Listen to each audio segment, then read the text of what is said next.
بسم الله الرحمن الرحيم.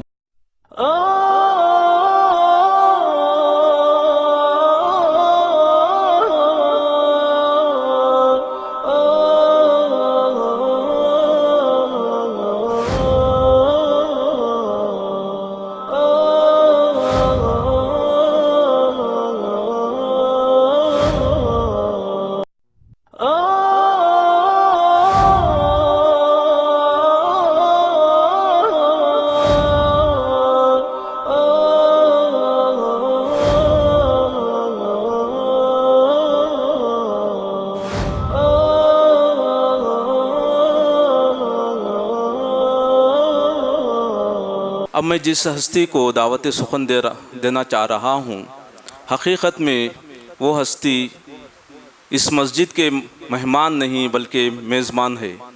آپ کی ابتدائی تعلیم اسی مسجد میں ہوئی، اور آپ کی شروع کی جو تعلیم و تربیت کی باتیں ہیں، پہلی جو تقریر تھی آپ کی وہ یہ تھی: چھوٹا بچہ بولتا ہے سنو، نماز پڑھو، روزہ رکھو، زکوٰۃ دو اور حج کرو۔ یہاں سے آپ کی دینی تعلیم و تربیت کا آغاز ہوا۔ اعلیٰ تعلیم کے لیے جامعہ دارالسلام عمر آباد تشریف لے گئے۔ عمر آباد سے سند فراغت حاصل کرنے کے بعد پھر جامعہ اسلامیہ مدینہ منورہ میں 4 سال تک آپ تعلیم حاصل کرتے رہے۔ وہاں سے فراغت کے بعد پھر لندن برطانیہ آپ تشریف لے گئے اور اس وقت آپ برطانیہ میں حکومت کی طرف سے مسلمانوں کے قاضی ہے۔ دنیا کے کئی ممالک اور کئی علاقوں کا آپ نے سفر کیا ہے۔ ماشاءاللہ کافی تجربے کار ہے۔ فن تقریر اور تحریر میں آپ شہ سوار ہے اس میدان کے۔ میں اپنی بات کو مختصر کرتا ہوا آپ کو دعوت سخن دے رہا ہوں۔ السلام علیکم۔ السلام علیکم ورحمۃ اللہ وبرکاتہ۔ الحمد للہ رب العالمین، واشہد ان لا الہ الا اللہ وحدہ لا شریک لہ، واشہد ان محمدا عبدہ ورسولہ۔ اللہم صلی وسلم وبارک علی محمد وعلی آلہ وصحبہ اجمعین، اما بعد۔ محترم بھائیوں اور بہنوں، میری ابتدا اور الف بے بھی اس مسجد میں ہوئی، اس لیے میں بالکل نہیں چاہتا کہ یہاں کوئی تعارف وغیرہ ہو، اور میں یہ پسند نہیں کرتا کہ مجھے اجنبی بنا دیا جائے، کیونکہ الف بے جہاں پر آدمی پڑھتا ہے تو وہاں کے لوگوں کو معلوم ہوتا ہے کہ اس کی قابلیت کتنی ہے۔ تو باہر والے چاہے کسی بھی روپ میں دیکھیں تو ابتدائی تعلیم قاعدہ یہیں سے ہوا۔ اس وقت جو عنوان زیر بحث ہے، نکاح، شادی بیاہ وغیرہ کے مسائل سے متعلق، یہ بہت ہی شیریں عنوان ہے۔ اس کے نام کے ساتھ ہی نوجوان تو نوجوان رہے، بوڑھوں کے چہرے پر بھی مسرت آتی ہے۔ ایک بہت ہی نامی گرامی سیاسی رہنما ہیں، بہت زیادہ مشہور، ان کے بہت زیادہ دورے امریکہ کے ہونے لگے، تو ایک موقع پر صحافیوں نے ان سے ایک سوال کیا تھا۔ سنا گیا کہ امریکہ میں آپ کی دوسری شادی ہوئی ہے، تو شاید اس لیے آپ زیادہ وہاں جاتے ہیں۔ انہوں نے کہا کہ یہ خبر اتنی پر مسرت ہے اور میٹھی خبر ہے کہ تردید کرنے کا جی نہیں چاہتا میرا۔ تو کیونکہ شادی کا عنوان ہی ایسا ہے کہ کوئی بوڑھا یہ تھوڑی کہے گا کہ میں اس عنوان سے خوش نہیں ہوں۔ سبھی لوگ اس عنوان کے ساتھ خوشی اور مسرت کا اظہار کرتے ہیں۔ اور دوسری جو بات ہے، شادی کے سلسلے میں خواہش ہوتی ہے، چاہے وہ افراد خاندان کی ہو یا چاہے خود دلہے میاں کی یا دلہن کی ہو، وہ یہ چاہتے ہیں کہ اس موقع کو زیادہ سے زیادہ یادگار بنایا جائے۔ یہ یادگار بنانے کا جو چکر ہے، رسم و رواج کی یہ بنیاد ہے، جڑ ہے، اس کو سمجھیے پہلے۔ یہ یادگار بنانے کے لیے حدود اللہ کو پامال کرتے ہیں اور نہ جانے کیا کیا کام کرتے ہیں، جس کا علماء کرام سے آپ تذکرہ سن رہے تھے۔ اس سلسلے میں میں ایک دو پہلی بات کرتا ہوں کہ یادگار کرنے میں لوگ کیا کرتے ہیں۔ ایک بہت ہی مشہور باکسر ہیں، آپ میں سے اکثر لوگ، خاص طور پہ نوجوان، ان کے نام سے بہت اچھی طرح واقف ہوں. ان کی شادی کی بات تھی. ان کی جب شادی کے لیے تیار کر کے ان کو نکالا گیا باہر تو پروگرام ایسے بنا تھا ہیلی کاپٹر کے ذریعے سے پھول ان پر برسائے گئے. ہیلی کاپٹر کے ذریعے سے ہائر کیا گیا تھا ہیلی کاپٹر, اس کے لیے خصوصی انتظام کیا گیا تھا. اور جب دلہے میاں باہر نکلے تو ہیلی کاپٹر اوپر آ کر وہاں سے پھول برسا رہا تھا.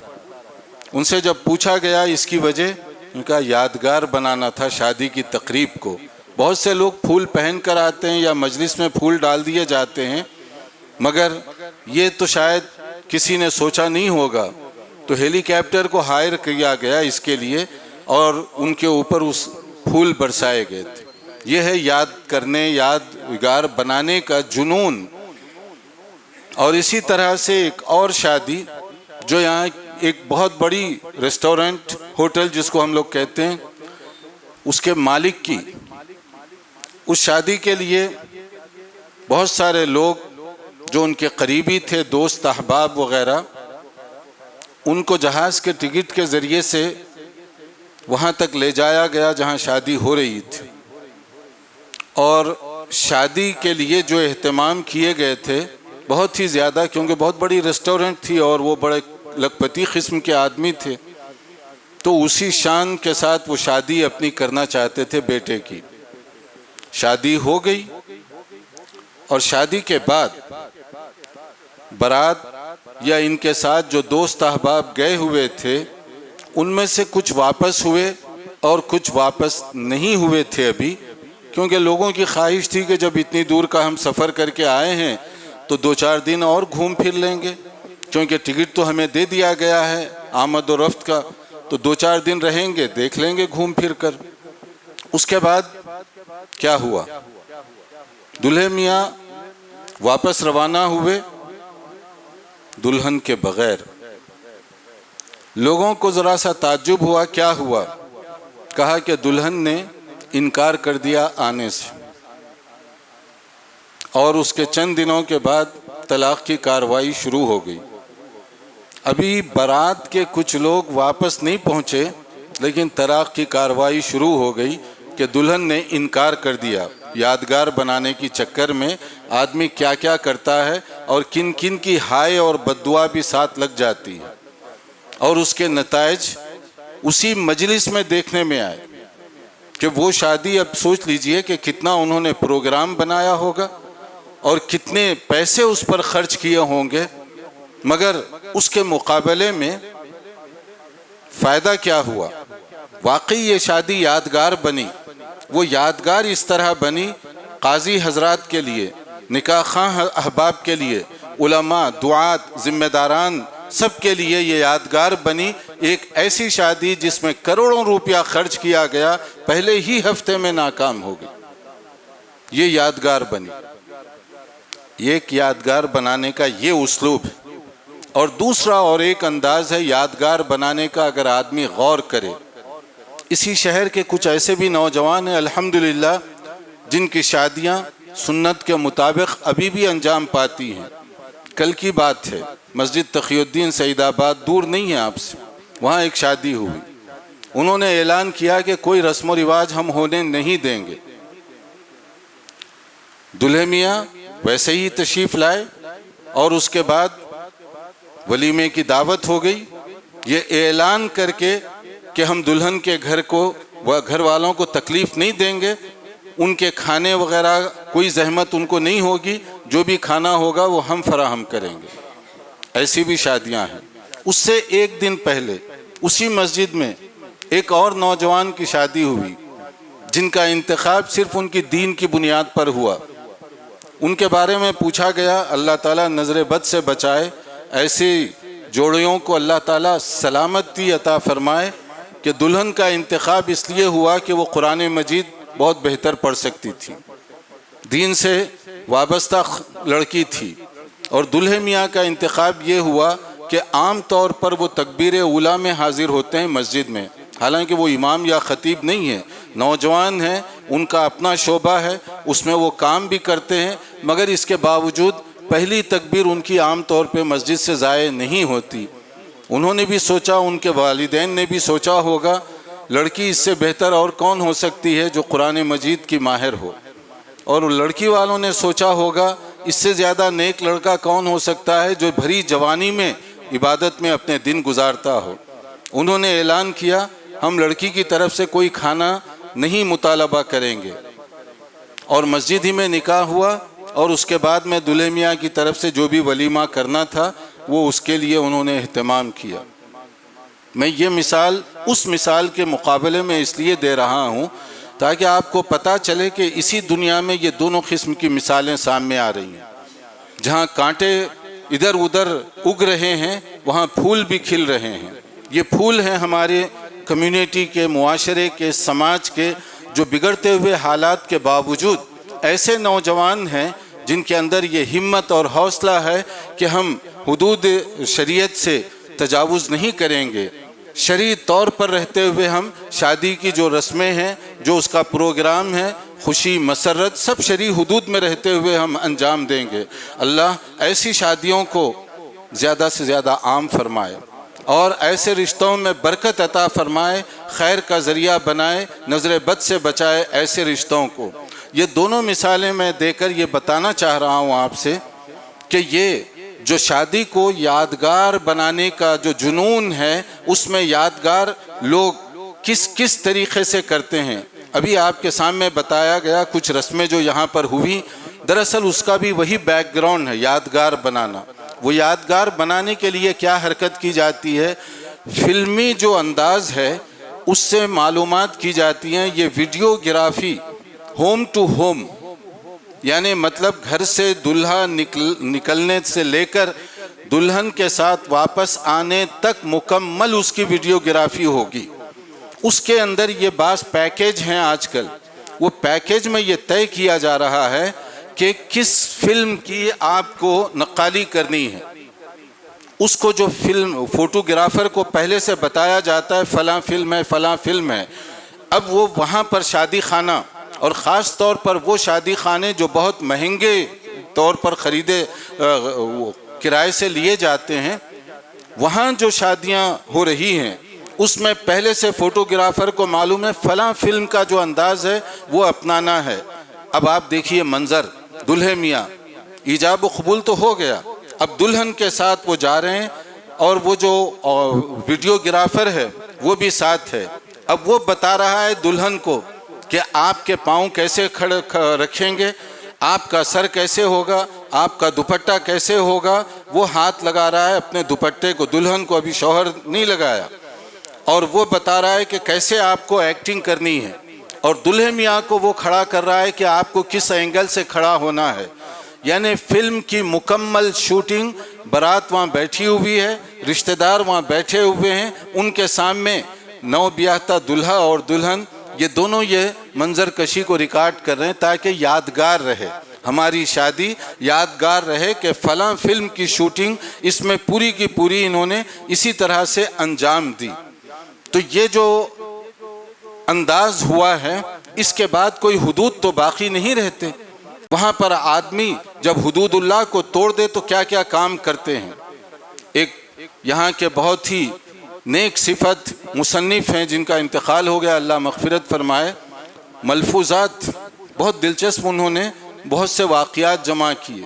ایک یہاں کے بڑے نامی گرامی ولی اللہ ٹائپ کے ایک بزرگ تھے, ان کے کسی شاگرد کی یا مرید, جس کو حیدرآبادی اصطلاح میں کہتے ہیں مرید, ان کے بیٹے یا بیٹی کی شادی تھی. اس کو یادگار بناتے کیسے ہیں لوگ, اس کو سمجھیے. تو انہوں نے وہ شادی میں ناچ گانا بینڈ باجا وغیرہ جو کچھ ہوتا ہے وہ خوب اس کا استعمال کیا, اور اس کے بعد برات گئی, شادی ہوئی وغیرہ وغیرہ. اس کے بعد کہیں نہ کہیں ایمان کی رمق باقی تھی.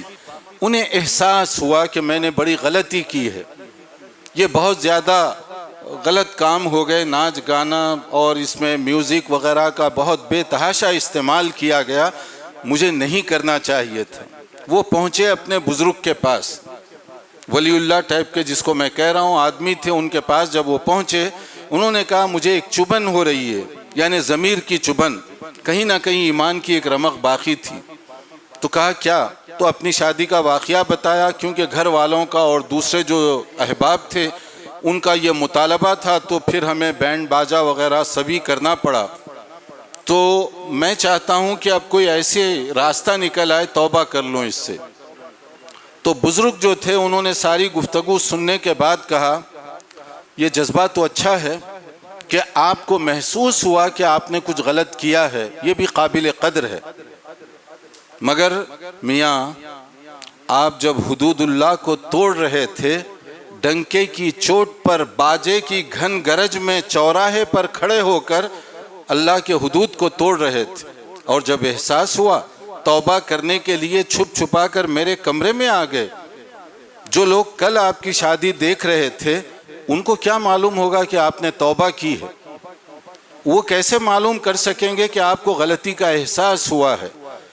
لہٰذا اس کی تلافی کا کم سے کم یہ ہو سکتا ہے کفارہ، آپ جائیے اسی چوراہے پر جہاں کل گھن گرج اور باجے کی گونج میں آپ نے حدود اللہ کو توڑے تھے، وہاں کھڑے ہو کر جرأت کے ساتھ اعلان کیجئے مجھ سے غلطی ہو گئی، میں توبہ کرتا ہوں جو کچھ ہوا مجھ سے۔ تب تو آپ کی توبہ کی قبولیت کا کوئی نہ کوئی امکان ہے، ورنہ کمرے میں بیٹھ کر تنہائی میں توبہ قبول کریں گے تو اس کا فائدہ کیا ہوگا؟ تو میں بتا یہ رہا ہوں، یادگار بنانے کا جنون ہمیں کہاں سے کہاں پہنچا دیتا ہے۔ اس کے لیے آپ بلا شک و شبہ ہر ایک کے لیے شادی یادگار ہی ہوتی ہے۔ آپ کسی بھی بزرگ سے پوچھ لیجئے جس کی شادی 70 سال پہلے ہوئی ہوگی، 60 سال پہلے ہوئی ہوگی، اس کو وہ سارے واقعات یاد ہوں گے، کیونکہ شادی جس کی بھی ہوتی ہے اس کو تو وہ یادگار وہ رکھتا ہی ہے۔ شرعی طور پر خوشی مناتے ہوئے بھی اس کو یادگار بنایا جا سکتا ہے، حدود اللہ کو توڑ کر بھی آپ اس کو یادگار بنا سکتے ہیں، مگر انجام کے اعتبار سے دونوں میں بہت زیادہ فرق ہوگا۔ یہاں ایک اور نقطہ ذہن میں رکھیے، ہم صبح سے یہ پروگرام نامی گرامی علماء کرام سے سن رہے ہیں، معزز ترین علماء سے۔ ان کی باتیں سننے کے بعد شاید آپ سب کو اندازہ ہو رہا ہوگا اس میں سے اکثر و بیشتر باتیں وہ ہیں جو آپ پہلے سے جانتے تھے، ایک تذکیر اور ریمائنڈر کے طور پر گویا یاد دہانی کروائی جا رہی ہے۔ تو اس کا مطلب نادانی یا ناواقفیت سبب نہیں ہے، ان رسومات کی اس کو جو پھیلایا جا رہا ہے اس کا سبب ناواقفیت نہیں، واقفیت ہے۔ مسئلہ معلوم ہے، آپ کو بھی معلوم ہے، آپ کی بیگم کو بھی معلوم ہے، کیونکہ وہ بھی مسلمان ہیں۔ آپ کے نوجوان بیٹے کو بھی معلوم ہے، بیٹی کو بھی معلوم ہے، کیونکہ دونوں کی پیدائش مسلم خاندان میں ہوئی۔ کم سے کم اتنا مسئلہ تو انہیں بھی معلوم ہوگا۔ تو فیلئر کہاں ہے پھر؟ کمزوری کہاں ہے؟ مسئلہ سے واقف نہیں، یہاں کمزوری نہیں، جو بات معلوم ہے اس پر عمل کرنے کا جذبہ، اس کا فقدان ہے۔ میں مختلف بہانوں سے حدود اللہ کو توڑ رہا ہوں، آپ مختلف ہیلوں سے اللہ کے احکام کو پامال کر رہے ہیں۔ مسئلہ آپ کو بھی معلوم، مسئلہ مجھے بھی معلوم ہے، مگر میں نہیں چاہتا کہ اللہ کے احکام پر عمل کروں چاہے زبان سے کچھ بھی بولوں۔ آپ نہیں چاہتے کہ اللہ کے رسول صلی اللہ علیہ وسلم کی سنت پر عمل کریں چاہے زبان سے کچھ بھی کہیں۔ آپ کی بیگم نہیں چاہتی کہ اللہ اور اس کے رسول کے قانون پر عمل کریں چاہے وہ زبان سے اپنے آپ کو رابعہ بصری کہے یا کچھ بھی کہہ لے، لیکن وہ عمل کرنا نہیں چاہتی۔ زبان سے دعویٰ سب کا ہے کہ ہم سنت رسول صلی اللہ علیہ وسلم کے شیدائی ہیں۔ یہی بنیادی سبب ہے۔ اگر ہمیں جو دین معلوم ہے کم سے کم اس پر عمل بھی کریں تو یہ رسمیں آپ سے آپ مر جائیں گی، یہ رسمیں آپ سے آپ ختم ہو جائیں گی۔ آپ کے بیٹے کی شادی ہو، آپ ڈنکے کی چوٹ پر جہیز کا مطالبہ کرتے ہیں۔ البتہ مطالبہ کرنے والوں کی دو قسمیں ہیں، ایک کھل کر مطالبہ کرتے ہیں، فہرست جیسے ابھی آپ مفتی صاحب کی گفتگو سن رہے تھے، زیور کو تک تولا جا رہا ہے کہ جتنا طے کیا گیا تھا رشتے کے موقع پر وہ پورا ملا یا نہیں ملا۔ یہ بھی انداز، یعنی گھٹیا پن، سوخیانہ انداز کا یہ ایک مثال۔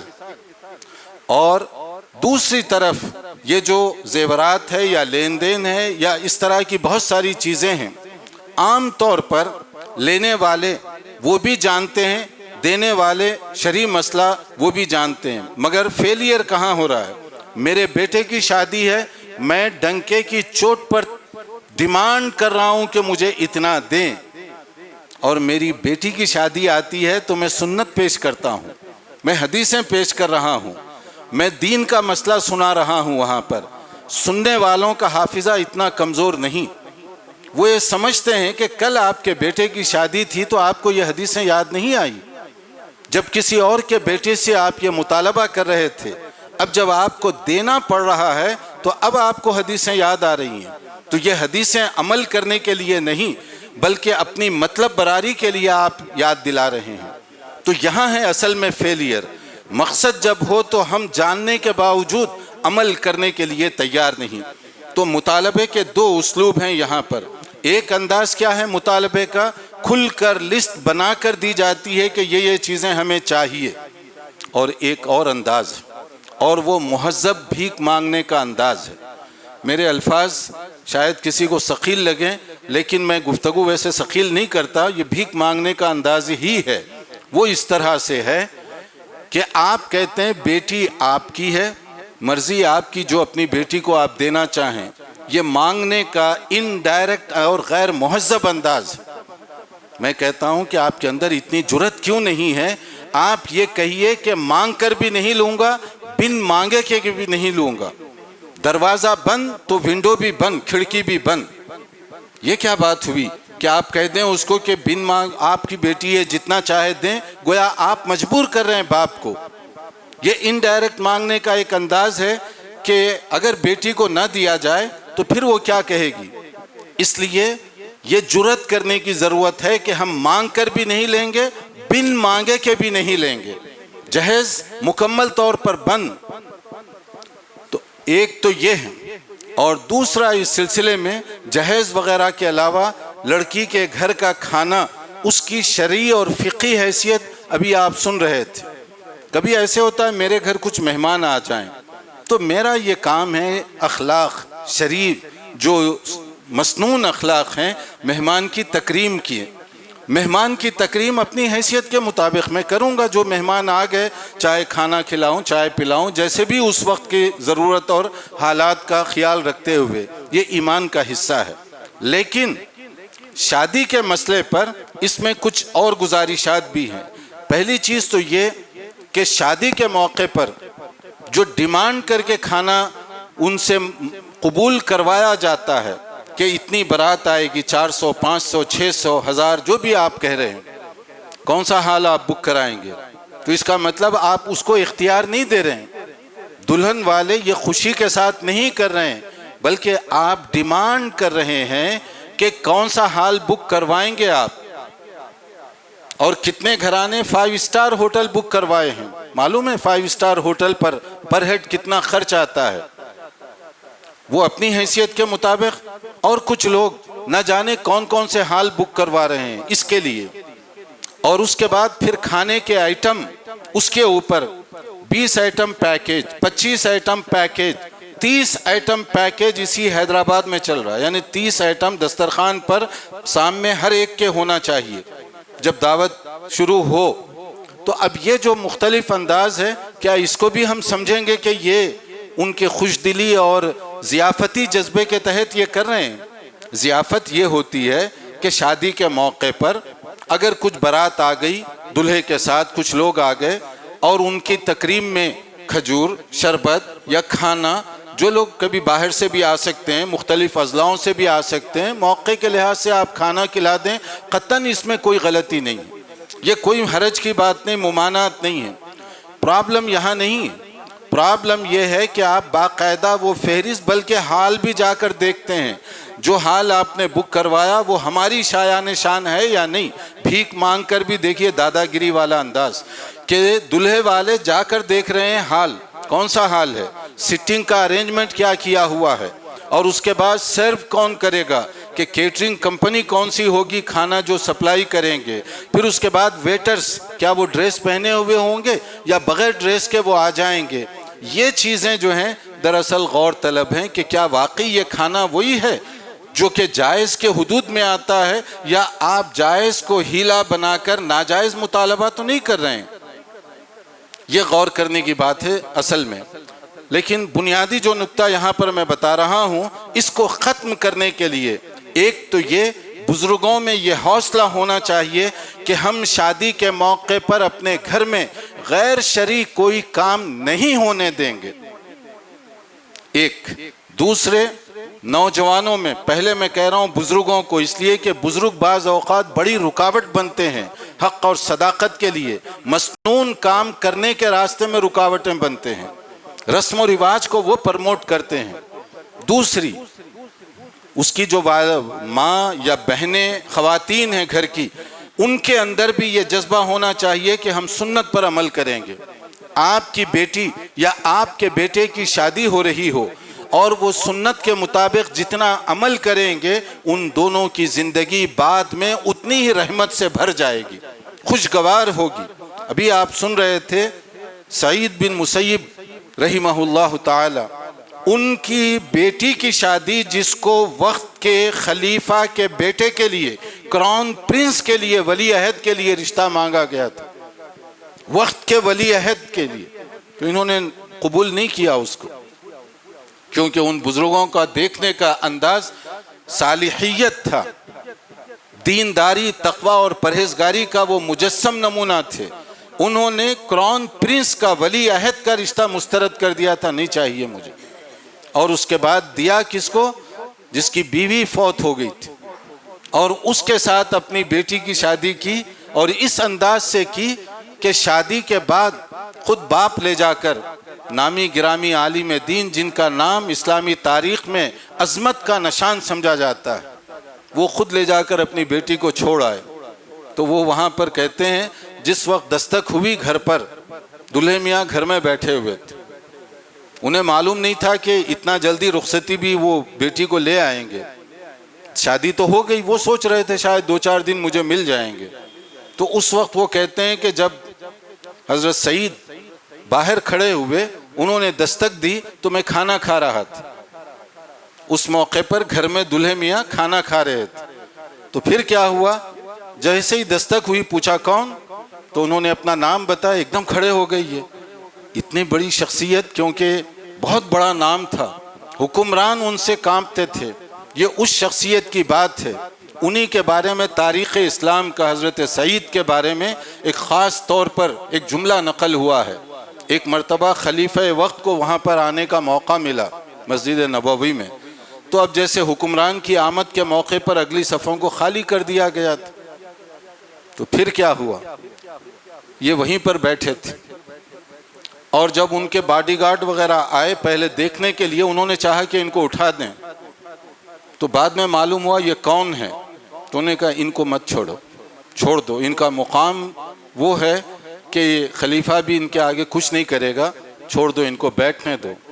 کسی نے اس موقع پر ان سے کہا تو انہوں نے کیا جواب دیا، تاریخ کا بڑا مشہور جملہ، من مد رجلیہ لا یمد یدیہ، جو دوسروں کے آگے پاؤں پھیلانے کی جرت کرتا ہے، حکمرانوں کے آگے وہ ہاتھ نہیں پھیلایا کرتے، اور جو ہاتھ پھیلا دے وہ پاؤں پھیلانے کی ہمت نہیں کر سکتے۔ یہ ہمارے اسلاف تھے، یہ ایسی شخصیت جن سے خلیفہ وقت کانپ رہا ہے، اس کے گھر کے رشتے کو مسترد کر کے اس آدمی کے ساتھ انہوں نے شادی کی، اور جیسے ہی ان کی آواز آئی، دلہے میاں یہ کہتے ہیں کہ میں نے وہ کھانا جلدی میں اپنی چارپائی کے نیچے رکھ دیا، کیونکہ وہ مجھے اتفاق سے اس دن صرف روٹی تھی، اس کے لیے سالن بھی میسر نہیں تھا، یعنی گھر میں میرے پاس سالن نہیں تھا، صرف روٹی اور جو پانی ہے اس سے میں کھا رہا تھا۔ اور جیسے ہی ان کی آواز آئی، میرے اندر ایک احساس پیدا ہوا کہ پہلی مرتبہ میرے گھر آ رہے ہیں اور یہ کھانے کو دیکھیں گے تو کیا تاثر ہوگا ان کا۔ تو فوری طور پر میں نے کھانا پلنگ کے نیچے رکھ دیا کہ ان کی نظر نہ پڑنے پائے۔ دیکھا تو دلہن بھی ساتھ ہے، اور بھی زیادہ مجھے تعجب ہوا، اور کچھ دیر کے لیے مجھے کچھ سمجھ میں نہیں آ رہا تھا کہ اب میں کیا کروں۔ اتنے زیادہ وہ پریشان ہو گئے، اب اتنے بڑے بزرگ ہیں، ان کو ٹھہرا ہوا بھی دیکھ نہیں سکتے۔ حضرت اگر آپ خود کہتے میں آ جاتا، آپ کیوں اتنی زحمت کیے؟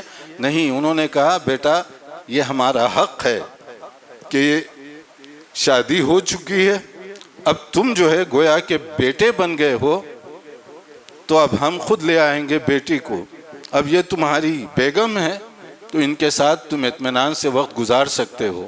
یہ ادب بھی سکھایا بعد میں آنے والوں کے لیے۔ پھر اس کے بعد خیر وہ کچھ سجائی نہیں دیا، فوری وہ کہتے ہیں میں اپنے گھر کی چھت پر کھڑے ہو کر اپنی امی کو آواز دینے لگا، وہ کہیں گئی ہوئی تھی، ماں کو کہ بہت بڑی بات ہو رہی ہے، تم ادھر آؤ۔ وہ سوچا پتہ نہیں گھر میں کوئی آگ لگ گئی، کیا ہوا، کیوں اتنا شور مچا رہا ہے بچہ۔ تو وہ پھر آئیں تو معلوم ہوا دلہن آ گئی ہے۔ کہا کہ کیا ہوا، ان کو شادی کی تو اطلاع تھی لیکن یہ اتنا جلدی یہ سارے مسائل حل ہو جائیں گے یہ ان کو اندازہ نہیں تھا۔ بہرحال اس میں بات یہ بتا رہا ہوں کہ رشتہ کس بنیاد پر کیسے وہ ترتیب دیا جاتا تھا۔ تو آج ہماری جو معزز خواتین ہیں اگر وہ یہ طے کر لیں کہ ہم کوئی غیر اسلامی کام گھر میں نہیں ہونے دیں گے، آپ دیکھیے آپ سے آپ کتنی رسمیں مٹ جائیں گی، کتنی رسمیں ختم ہو جائیں گی۔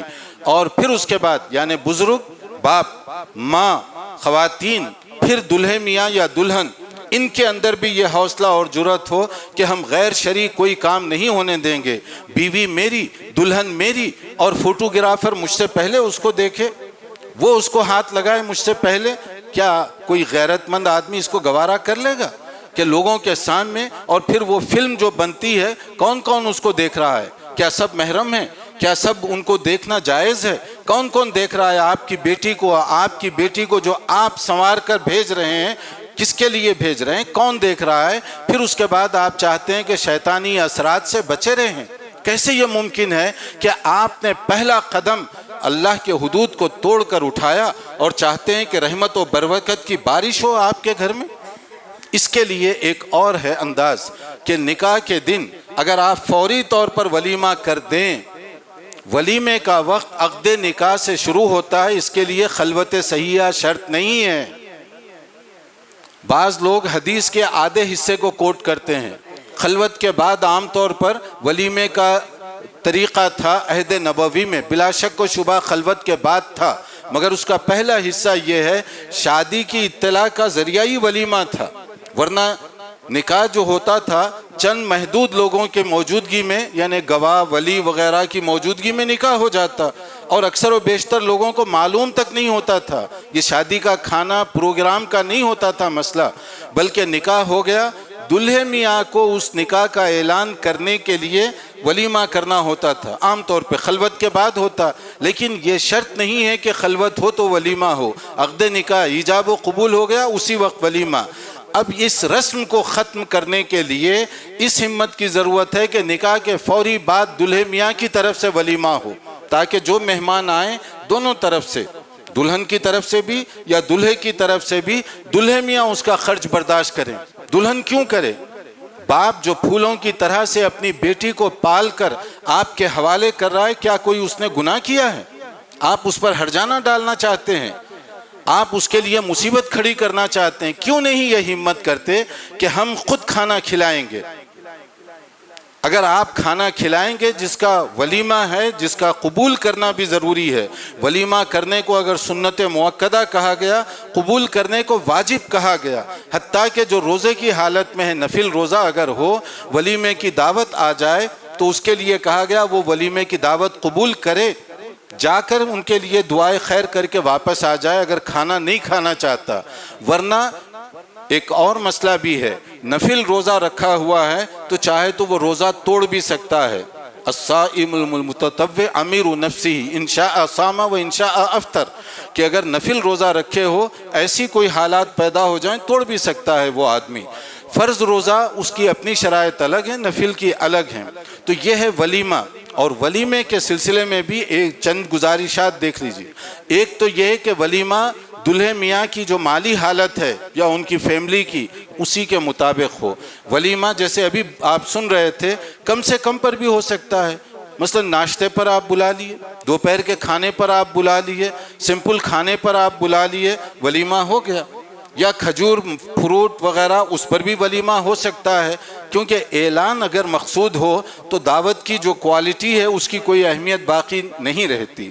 اور اگر ولیمہ اور ذرا آپ کی حیثیت اچھی ہے، اس سے زیادہ آپ کرنا چاہتے ہیں تو اس کی بھی گنجائش ہے۔ یہ اپنے اپنے مالی حالات کے اعتبار سے کمی بیشی اس کے اندر ہو سکتی ہے، لیکن ایک خاص چیز، ایک خاص بات، وہ ہے اسلامی مروت، اس کا خیال رکھنا ضروری ہے۔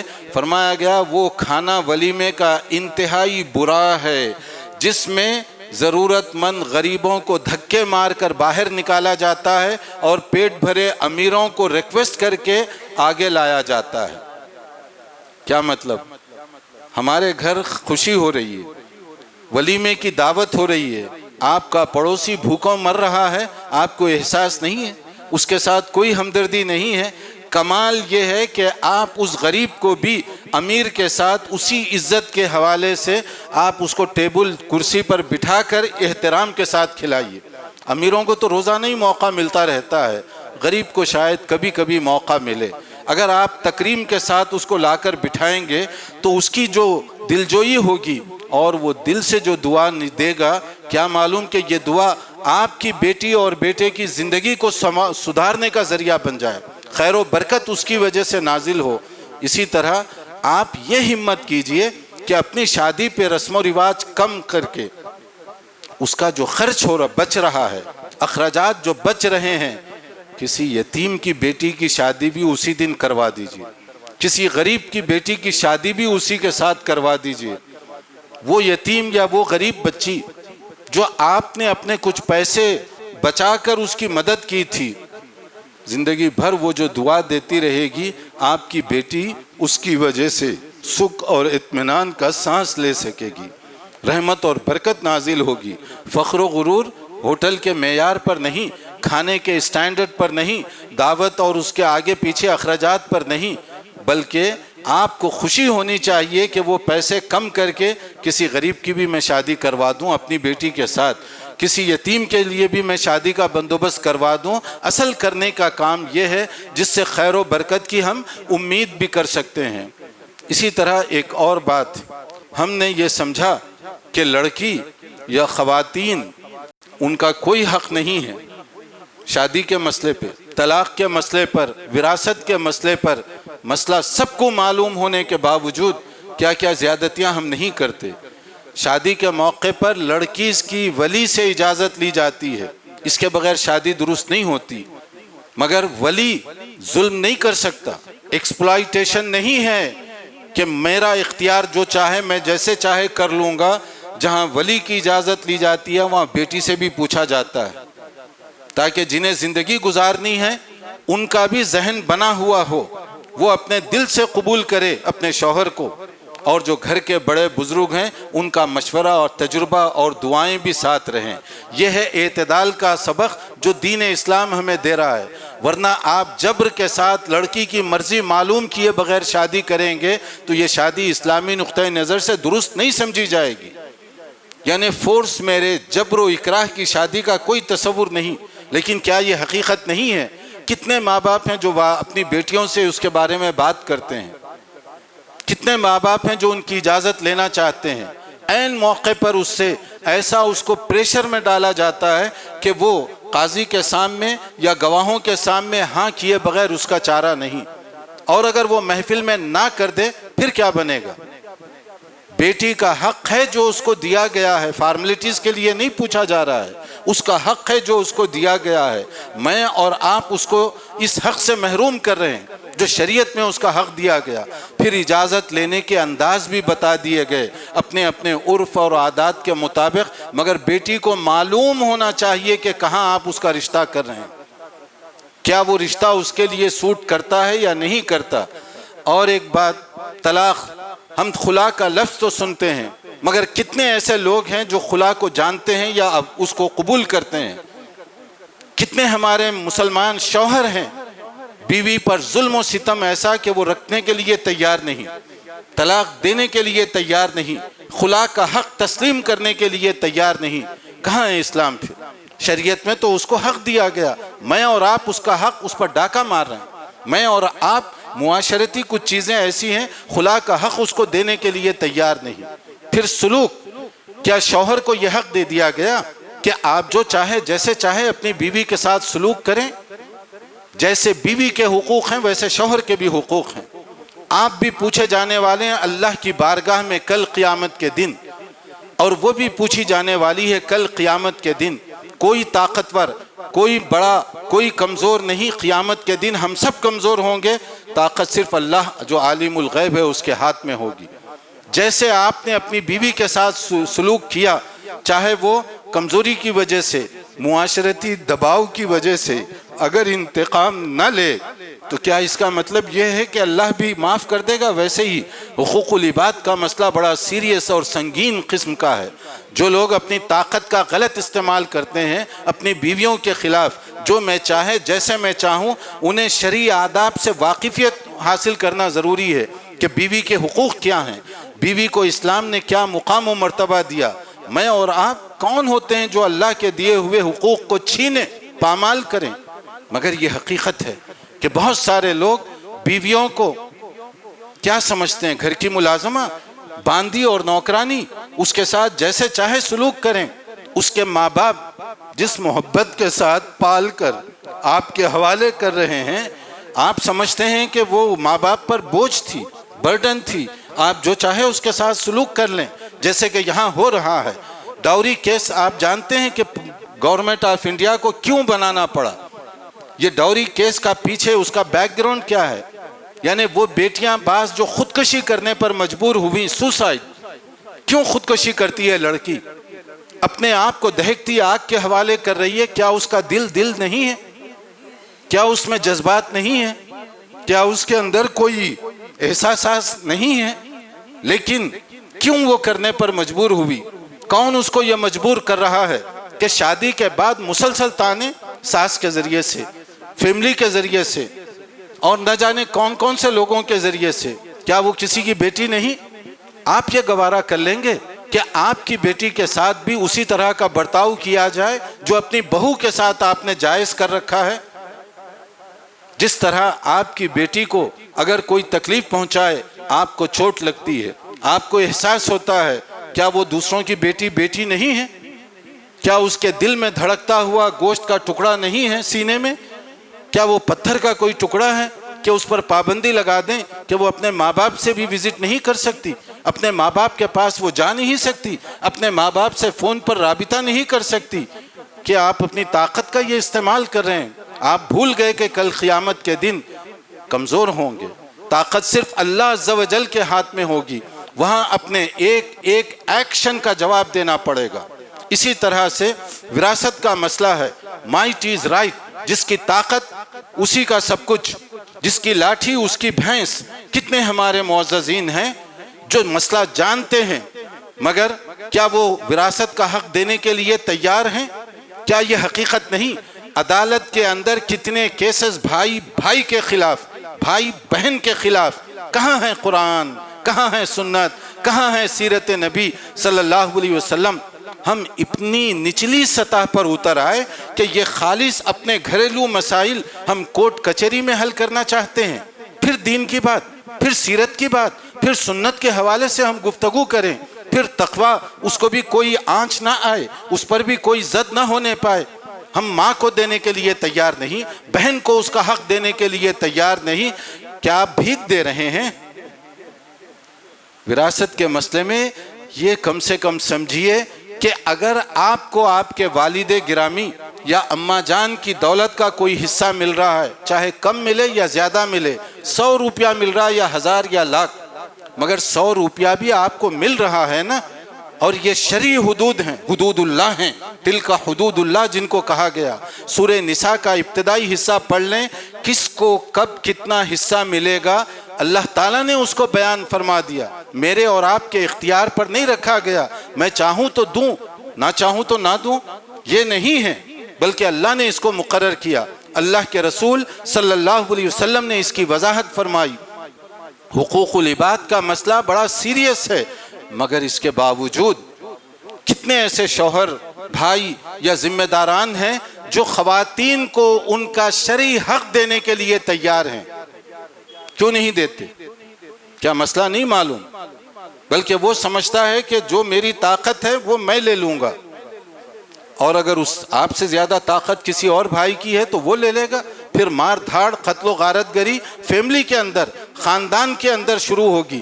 آدمی کو سمجھنا چاہیے اگر مجھے 100 روپیہ مل رہا ہے نا، میں تو نہیں دے رہا ہوں، والد صاحب کے چھوڑے ہوئے جو ہیں اس سے مجھے 100 مل رہا ہے یا 1000 مل رہا ہے، شکر کیجئے، الحمدللہ کہہ کے لیجئے۔ اس کے بجائے آپ یہ کہیں میں صرف لاکھ پر بس کر دوں، اب وہ لاکھ دوسروں کے بھی لینا چاہتا ہے، دوسرے بھائی کو محروم، بہن کو محروم، فلاں کو محروم کرنا چاہتا ہے کہ میں سب کا حصہ لوں۔ اب یہاں پر کچھ لوگ جو بہانہ بازی کرتے ہیں، وہ کیا ہے؟ وہ امیر ہے، وہ غریب ہے، اس کو کیا ضرورت ہے؟ وہ بیٹی کی تو شادی ہو چکی ہے، گویا اللہ تعالیٰ نے جو قرآن مجید میں بتایا، نعوذ باللہ کوئی غلطی ہو گئی کہ شادی شدہ بہن کو محروم کر دیا جائے، اس کو کچھ نہیں دینا ہے۔ آپ پوچھ لیجئے، مفتی صاحب سے موجود ہیں یہاں پر، کوئی ایسا مسئلہ ہے کہ بیٹی کی شادی ہو جائے اس کے بعد اب محروم ہو جائے گی وہ ترکے سے، ماں کا حصہ، باپ کا حصہ اس کو نہیں ملے گا؟ یہ ہم نے اپنی شریعت بنا رکھی ہے۔ اب یہاں پر آپ دیکھیے سنت کہاں گئی، تقویٰ کہاں گیا، پرہیزگاری کہاں چلی گئی؟ تو میں جو بات بتا رہا ہوں کہ اصل میں انفارمیشن کا، نالج کا، علم کا، معلومات کا شارٹیج نہیں ہے۔ معلومات ہیں آپ کے پاس، معلومات ہیں ہماری بہنوں کے پاس، شارٹیج کہاں ہے؟ عمل کا۔ عمل کرنے کے لیے تیار نہیں۔ تو یہ رسمیں ختم اگر ہم کرنا چاہتے ہیں، یہ برا ماحول نیکی اور اچھائی سے تبدیل کرنا چاہتے ہیں، تو اس کے لیے ضروری ہوگا کہ ہم قرآن و سنت پر عمل کرنے والے بنیں۔ میرے گھر سے چاہے وہ شادی ہو، چاہے وہ کوئی اور غمی اور پریشانی کا مسئلہ ہو، قرآن و سنت پر عمل کرنے والوں کی مہک اور خوشبو آنی چاہیے، الفاظ سے نہیں، عمل کے ذریعے سے، کردار کے ذریعے سے۔ اگر یہ خوشبو آئے گی تو اس کا فائدہ ہوگا، ورنہ پھر ہم کہتے رہ جائیں گے مگر رسمیں بڑھتی جائیں گی، کیونکہ شیطان اپنی پوری قوت کے ساتھ گمراہ کرنے کے لیے تلا ہوا ہے، اور وہ عدو مبین ہے، اور وہ جو کچھ کر سکتا ہے وہ کر رہا ہے۔ تو میں یہاں پر اپنی گفتگو اسی پر ختم کرتا ہوں، کیونکہ اس کے بعد بھی ایک بہت بڑا دوسرا پروگرام ہے انشاءاللہ تعالی، اس میں کچھ اور باتیں کرنی ہیں۔ اللہ تعالی ہمیں قرآن و سنت کی جو تعلیمات ہیں اس کے مطابق زندگی بسر کرنے کی توفیق عطا فرمائے۔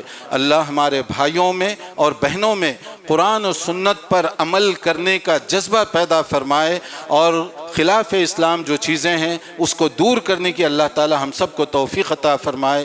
وآخر دعوانا ان الحمد للہ رب العالمین۔ السلام علیکم۔